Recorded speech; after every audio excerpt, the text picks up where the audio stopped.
locals in general. I'm sure it is. Emily Evans, live in Perth, thank you. Well, now it is time for our weekly political panel. For more, I'm now joined by Ben Oquist from the Australia Institute and Gideon Rosner from the Institute of Public Affairs. Hello to you both. Thank you for joining. G'day, Danica. G'day, Hi, Danica. Hi, Gideon.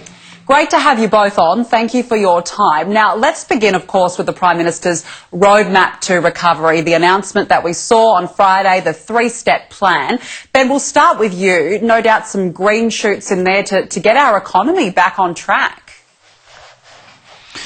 Yes, good news, because Australia acted early and took the health advice, and good strong restrictions were put in place. The Prime Minister said at the time that we couldn't impose restrictions because if you had to be careful of imposing restrictions, because if you put in place something, it's going to be there for 6 months.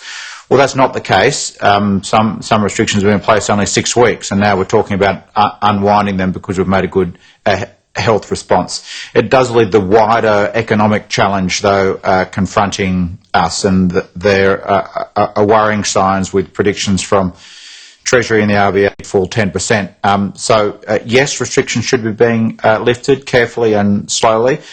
Yes, that's good for the economy, but the reality is more is going to be needed to be done by the government to sustain the economy in the medium term, a larger role for government and not a smaller one, because just allowing businesses to reopen won't be enough.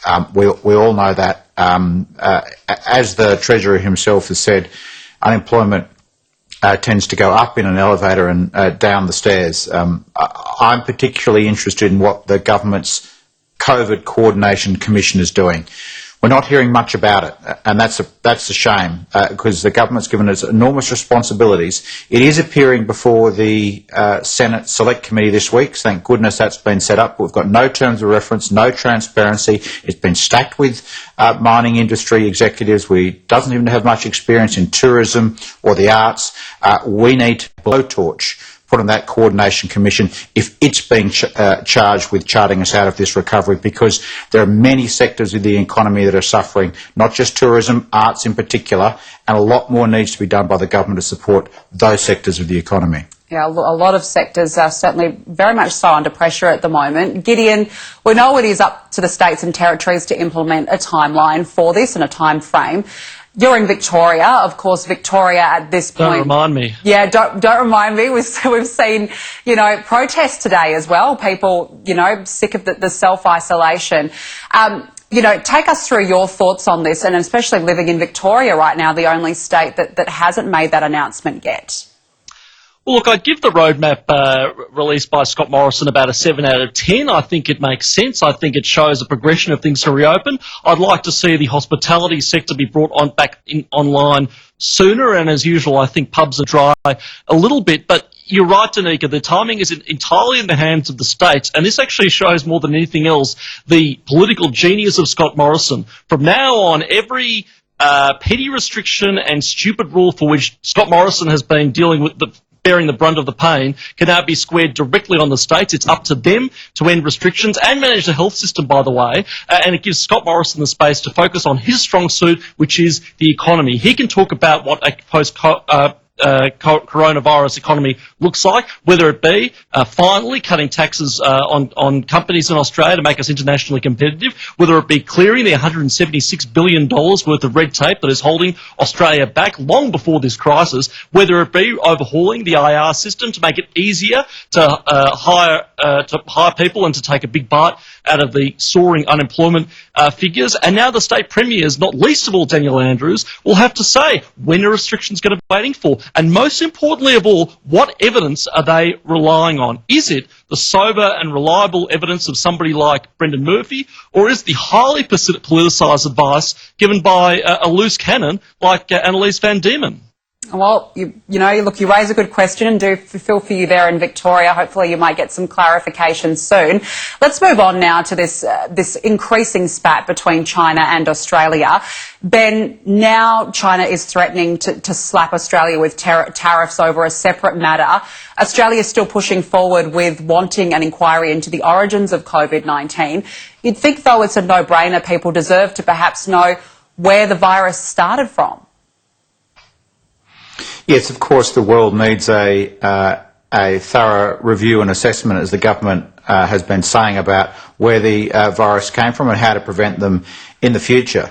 But today's announcement, tariffs on Australia's agricultural exports, is a worrying sign and does look like a diplomatic, an escalation of the diplomatic troubles between Australia and China. And it's not surprising, China using its economic power to pursue its geostrategic objectives. That's what countries do. And it points to the need for effective action by the Australian government. And the EU is pushing for this inquiry, and Australia is backing that. The EU isn't backing Australia's push for an inquiry. I do note how important language is in these matters. And Australia is no longer calling for an inquiry, it's calling for a review and an assessment. Now, if Australia wants to get up and help get up such a review and assessment, it needs to work with other countries, not work against China. It needs to prosecute the case that this is in China's interest, because it's in all of our interests. So I think a big difference between how you go about getting up such international moves, rather than just shouting about it, you've got to work with diplomacy to make it happen. And multilateralism, transparency, science-based approach is really important if we're going to be effective in getting this review and assessment up. We need one, absolutely, but it's how you go about it that can make a difference about whether you get one or whether you box China into a corner that causes potentially a rift in relations that can damage your trade interests. Absolutely. And Gideon, from your perspective, should we be worried about this latest escalation? Well, to the extent we should be worried about any time China flies off the handle in the face of the most remote and minute criticism. Look, I take Ben's point, but I think Ben's being a little bit optimistic in relation to the effect that, or the success that multilateralism and freedom of China will have. We've been bashing our heads against the wall collectively in the Western world against China for the better part of 10 years now, and we can't even get them to stop putting their own people into concentration camps, let alone own up to how the Wuhan virus firstly broke, whether it was a lab or a wet market or something in between and everything else, but more importantly, the actions of the people of the Chinese Communist Party after the outbreak. Why did they wait so long before bellying the cat on this virus? Why did they order for samples of the virus to be destroyed? Why did they intimidate doctors in Wuhan who were trying to blow the whistle on this virus? And why did they deny that any evidence of human-to-human transmission? The fact of the matter is that if this virus was addressed properly by China 3 weeks before they actually did, they could have lowered the global infection rate by something like 95%. So I take the point that it has to be science-based, and I don't think it's helpful to disappear, frankly, into conspiracy, the lab in Wuhan and all sorts of other things. I think that's a little bit of a bridge too far, a little bit too far-fetched for most people to take seriously. But at the same time, we have to make it clear to China that there are consequences to acting in this way.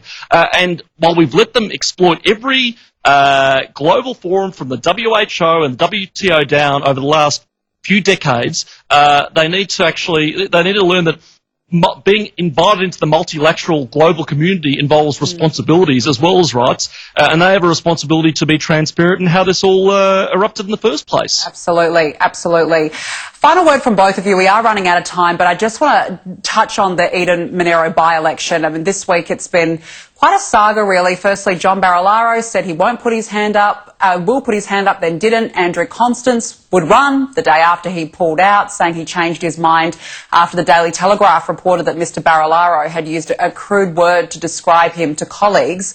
Ben, what happened the last week?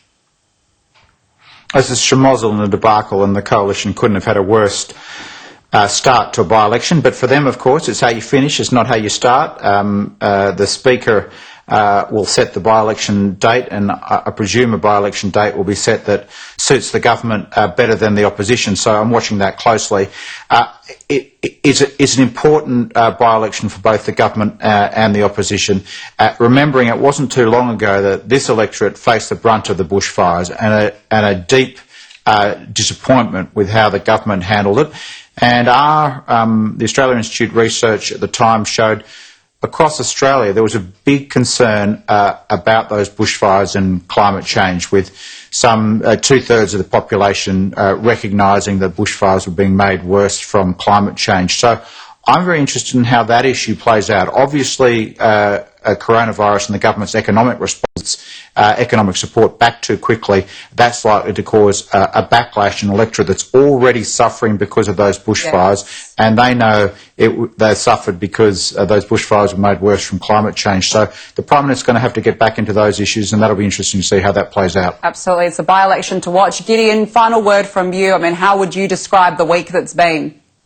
Oh, look, I think it's just a missed opportunity. From what I can gather, it looks like, putting the pieces together, that Michael McCormack and his sort of forces squelched this because they didn't want an extra vote for Barnaby Joyce in the party room.